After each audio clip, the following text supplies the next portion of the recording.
recording? Okay, so seriously, today is our last meeting. Okay, today is our last meeting. Last class, we finished our exam review for the final exam. For today's class, I'm going to address a few questions I found in your submissions. That's it, and we are done. Okay. Anyone has any question before we start?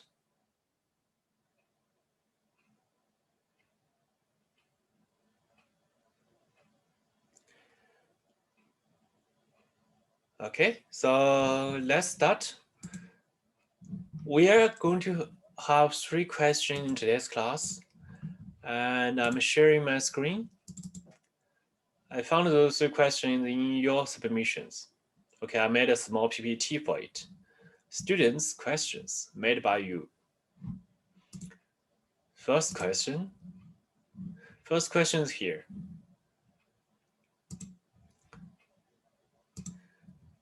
Some students ask me about this formula. Previously, we learned a half-angle formula for tangent function is in this form. However, he wonders why this is also true. Okay. So let me show you why this is true on paper. Okay, so this is another formula you can use. Let me show you why it is true. So in order to get, let me switch to document camera.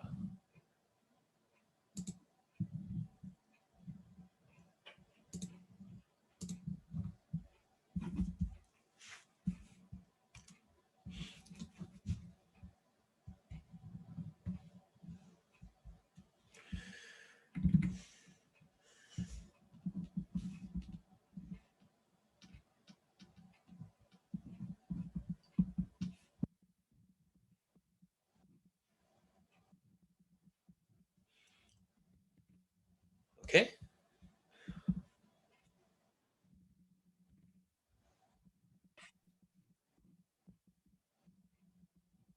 The question is asking you why this is true.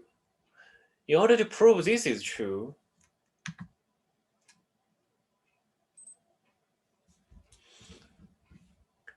we need to use the basic half-angle formula. First of all, can anyone tell me what is sine half alpha or cosine half alpha? What is this one? Can anyone tell me?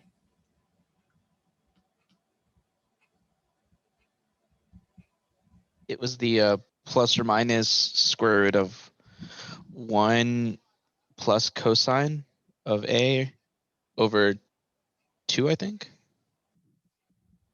Very good. How about this one? It should be the same thing, yeah, but 1 minus cosine of A. Okay, very good. So we got sine half alpha, cosine half alpha. We still need to figure out 2 things. What is tangent alpha?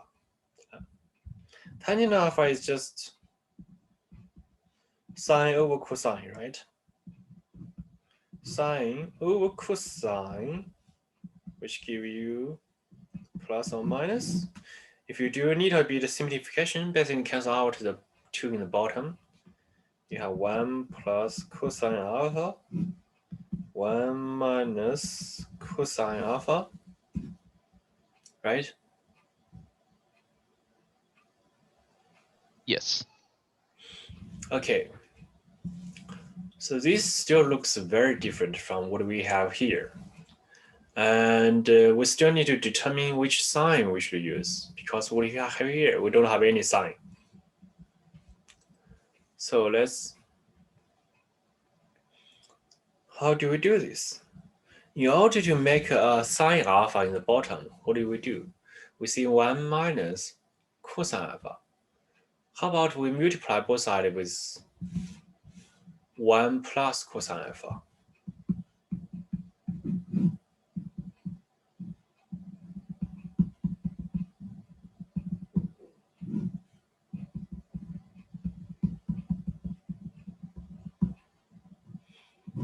Okay, we multiply the same thing so that they're still equal to each other. Then what do we see? In the upper part, we see 1 plus cosine alpha squared. What do we see in the bottom part? 1 minus cosine squared alpha, right? Then we can just factor out this upper part. So in upper part, you have 1 plus cosine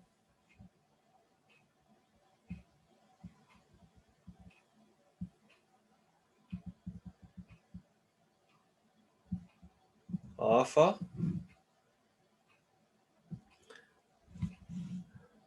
Hey, Ernesto. Yes, Professor? Ernesto, would you please check again if those is 1 plus, 1 minus? Yes, give me 1 second. Yeah, just check it again. In the bottom part, you have square root 1 minus cosine is sine.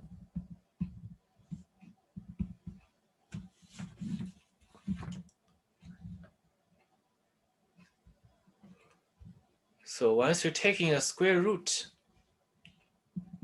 you can pull It- si- The sign is a minus and then the cosine is a plus. So they're yes, that's flipped. what I think, because I see some difference here.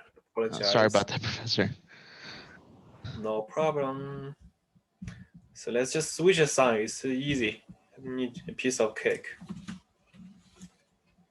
Okay, so 1 minus.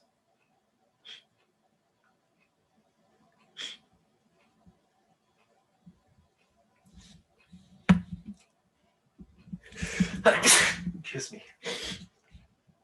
So 1. Excuse me.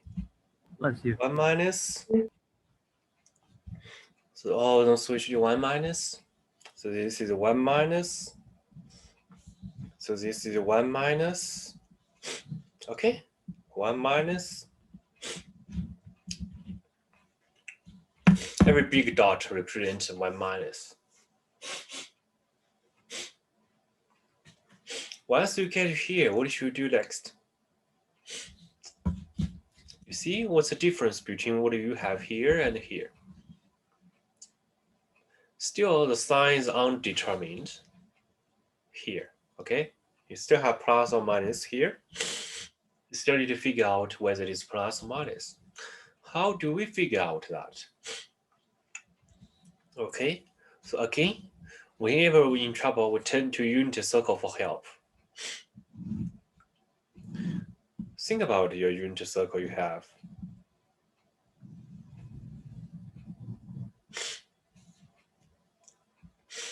So originally, alpha is between 0 and 2 pi, right? This is original alpha. So where can half alpha be? Half alpha should be between 0 and pi, right? So alpha can be in any quadrant, but half alpha can be only in the first quadrant or second quadrant. So let's see, how would this affect the sign before here? Let's look at what we have here. 1 minus cosine alpha. Cosine alpha is always between negative 0 and 1. So this is forever non-negative. So this does not affect the sign of the overall fraction. So the only thing which affects the sign of this fraction is sine alpha. Okay, only thing that affects the sign is sine alpha. Okay.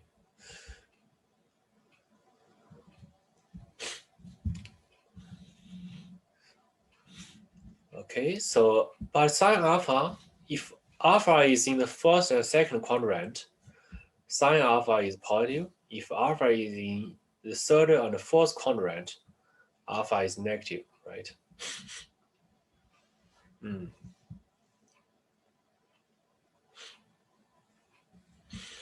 Okay, so In order to prove this equal to this,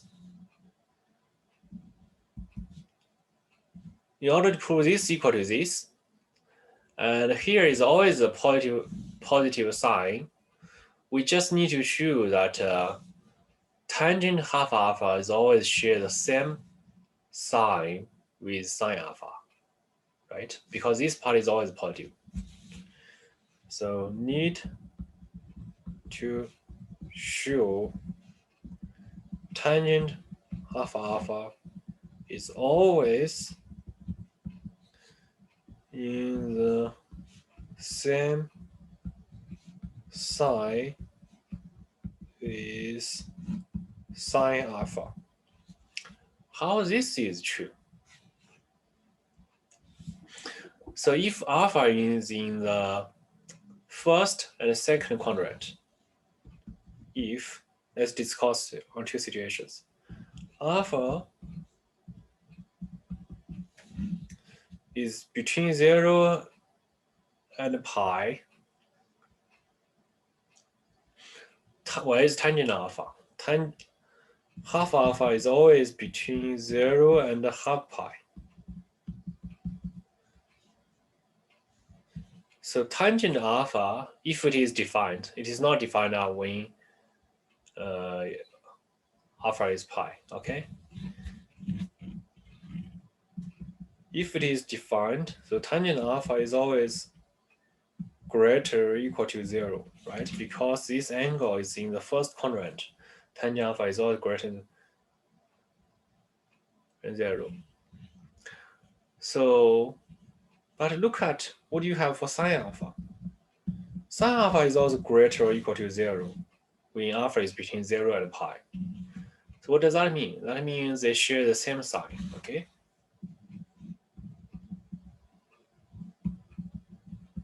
Same sign, we verified this already. If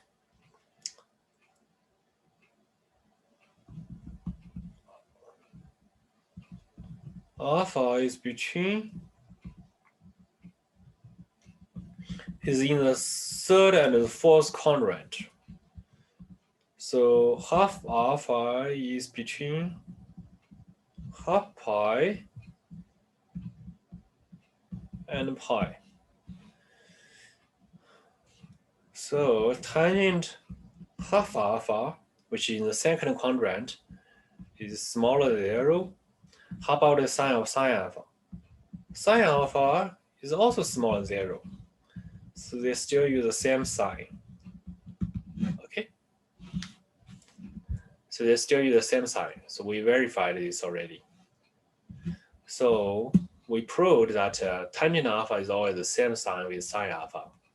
No matter whatever alpha you have, they always share the same sign. So that's why tangent alpha just use the same sign with sine alpha.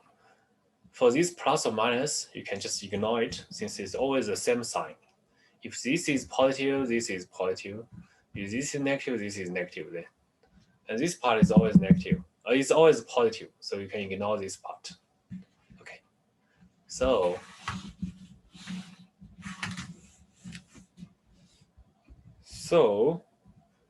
tangent half alpha always equal to 1 minus cosine alpha sine alpha. That's it.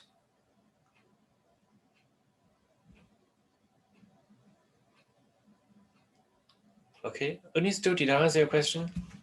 Yes, you did, Professor. Thank you so much. Thank you for asking. Okay, I didn't show why this equal to this. Actually, this equal to this is super easy because if we multiply both sides with 1 plus alpha, okay, let me show you why this equal to this.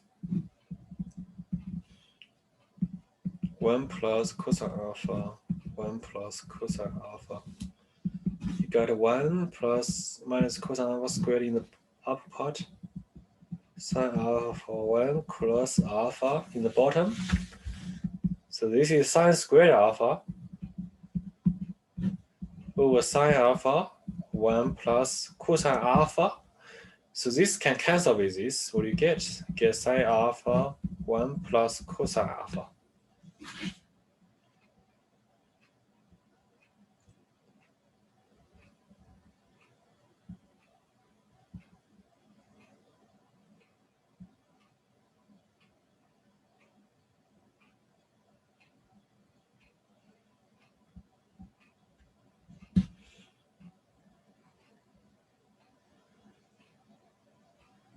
Okay, so why this is equal to this? Okay, any question about this one? Anybody has any question why this is true?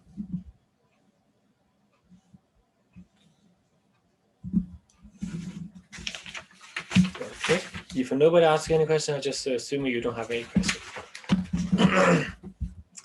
Okay, so let's go to the PPT. I'll upload this PPT after this class over, also my class notes. Second question. Someone want me to show why this would work again. Okay, so I'm going to show you how this is true again.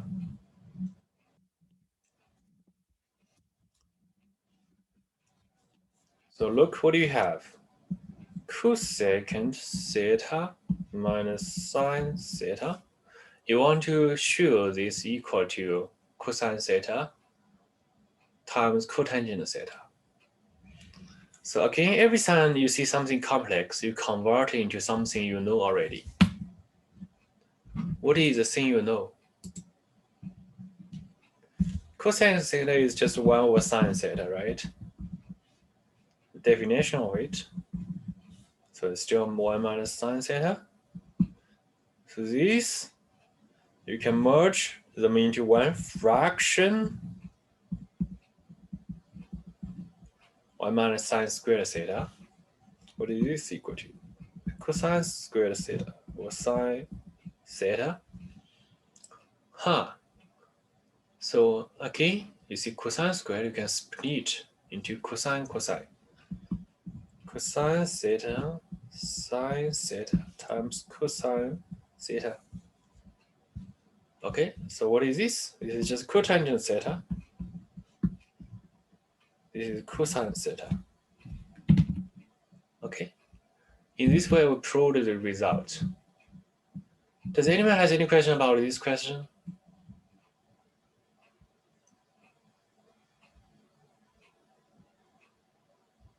Okay, remember the key.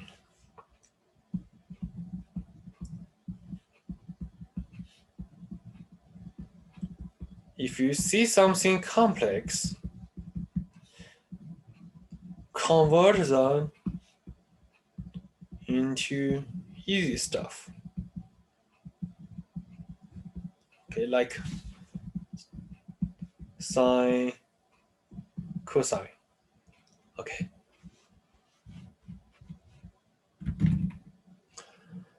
How about question B?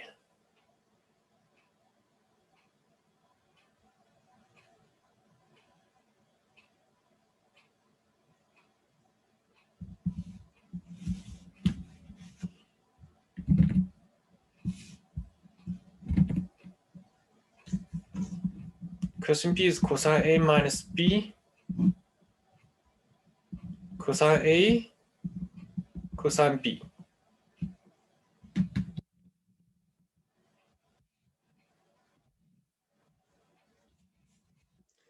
So why is this equal to 1 plus tangent A tangent B?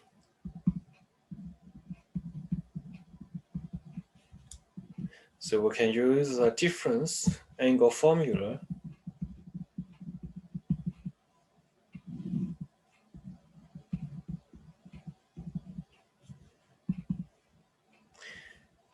If you rewrite it into difference angle formula, you get this one. Then you can split the fraction. This is cosine over cosine over cosine. So this just give you 1. This cancel out. You have sine A, sine B, cosine A, cosine B. Sine over cosine, what do you get? So it's 1 tangent A tangent B. That's it.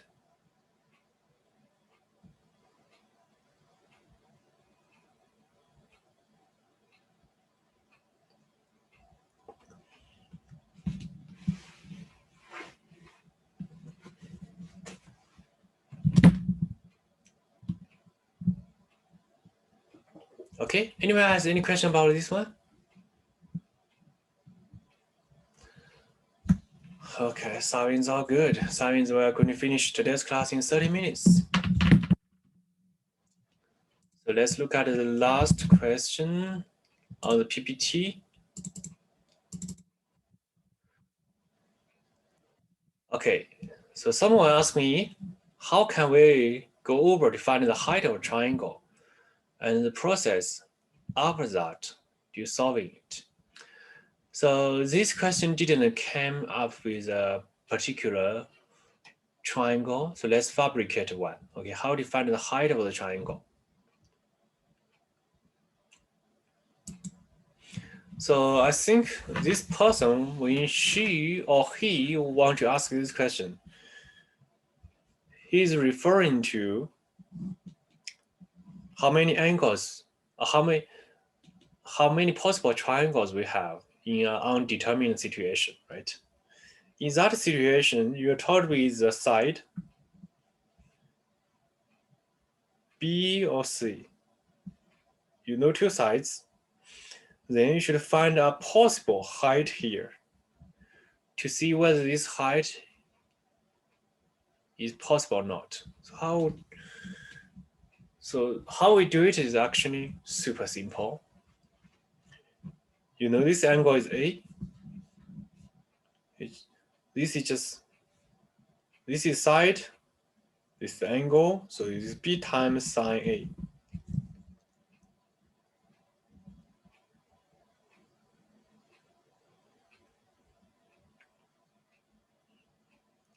That's it. So this is our possible height. That's it. Just treat this as your hypotenuse, and this is the angle. So this is B times hypotenuse times sine A. That's it.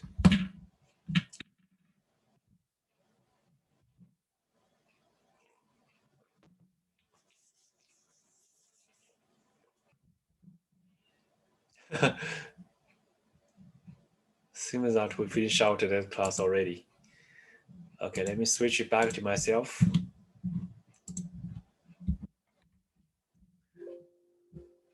Okay, does anyone else has any question? Professor, what time on Sunday will the exam be available? So as I talk with my coordinator again, my course coordinator, she suggests I assign the exam 1 day ahead of the schedule. So she basically said that I should assign on Monday. So I'm thinking about assigning it at 12 p.m. Monday and make it due 11:59 p.m. Tuesday. Okay. Thank you, Professor. Thank you for asking. So I would actually assign it on Sunday. However, so you know, our university is a bureaucracy system, right? Bureaucracy. You guys know this word, right? Sophia, do you know this word? Yeah, I think bureaucratic is what you're saying? Yeah. Okay, yeah. Bureaucratic system. So so you guys call me professor. I feel very respected, and thank you. You guys call me professor. However, I'm not a professor, and I'm not even an instructor. I'm just a teaching assistant. So that's a kind of part-time instructor, which means in this bureaucratic system, on the top you have the president and the chancellor. In the bottom, you have me, teaching assistant. So chancellor, the dean of each college, department chairs of each college, the vice chair, and the course coordinators who manage those part-time instructors. Then you have the part-time instructors, which is down here. Okay, literally down here. Nobody below me. I'm the lowest guy already. So basically, they tell me do this, I do that. They tell me do that, I do that. Okay, that's just how the manager system works. Okay. So, well, so we still have like 15 minutes into this class. So please stay here. Please stay here. Try to study on your own. I'll be here. Feel free to ask me any question. Okay. Do not leave before the end of the class. Stay here, study on your own. Feel free to ask me any question. Or if you just want to talk something funny, that's okay. We can just talk something funny to celebrate the end of this semester.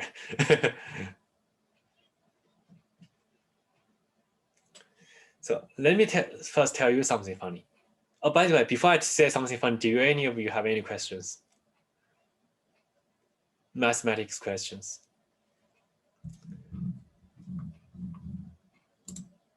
Okay, so let me type a few words so that you can know what I'm funny. See, I'm good.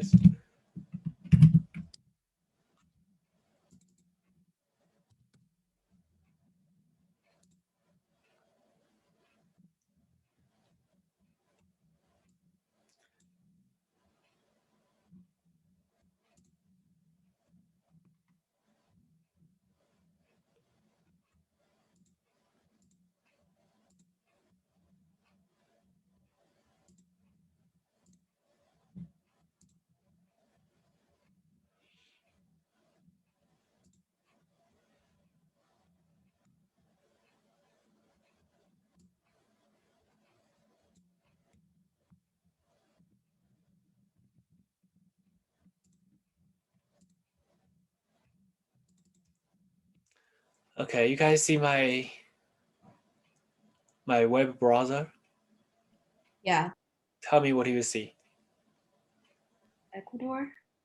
Very good. Ecuador. So next semester, as you may know, we are all going back to normal classroom teaching. However, I think next semester I'll be still teaching as a teaching online class, which means I have much more freedom of traveling. So I think very possible next semester I'll be in Ecuador. Okay, just teaching remote class. So you, according to my recent research about this country, I found this country is a fantastic destination to visit. Let me tell you the reasons why. First, it's very, very cheap. Having a lunch in a restaurant is like only $2 or $3. A decent lunch, only $2 or $3. And almost everything is so cheap. The only expensive part is this island. It's called Galapagos Islands. Some of you learned high school biology. The Darwin in the 19th century visited those islands and came up with a theory of evolution. And this is basically the Hawaii of that country. Very expensive, very popular destination. Okay, so I go there. And another interesting fact about this country has so many volcanoes. Active volcanoes, okay? So let me find one volcano. Yeah, this is one of it. Cotopaxi volcano. As you can see, this is a volcano. This is almost, I think, 19,000 feet. So in Colorado, we always call ourselves a mile-high city. This is almost 3 mile high. And there's a crater lake on the top of the mountain. Yeah.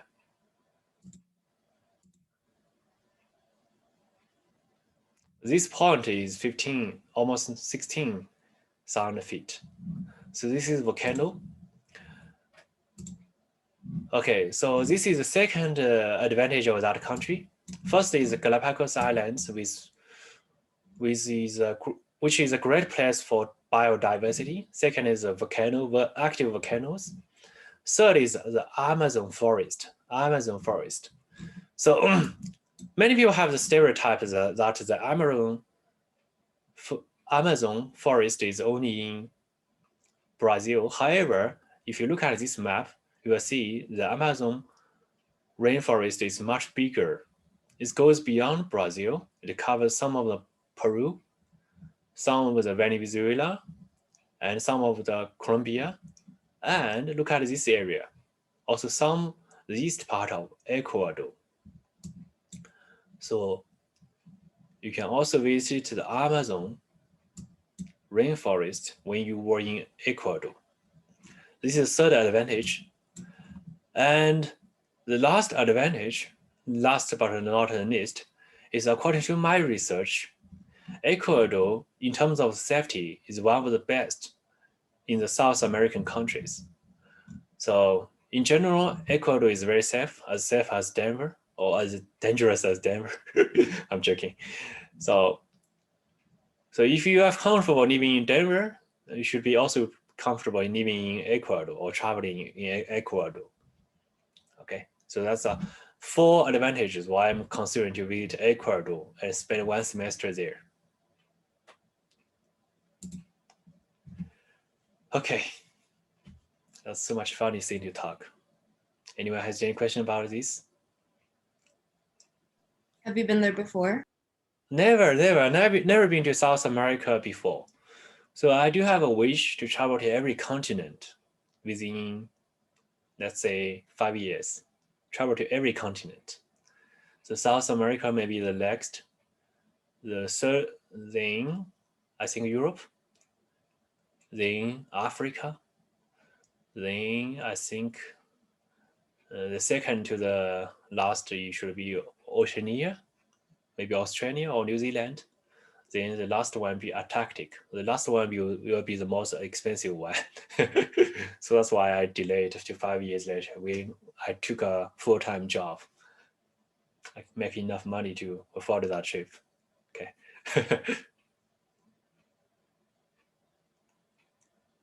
Okay, thank you for asking. Okay, so feel free to ask me any question, any math question, any funny question, or you just want to talk anything funny. I know you guys are stay at home. You guys may be lonely, so you guys may want to talk. Okay, I'll be here until 9:15. Stay here until 9:15. Feel free to ask me any question.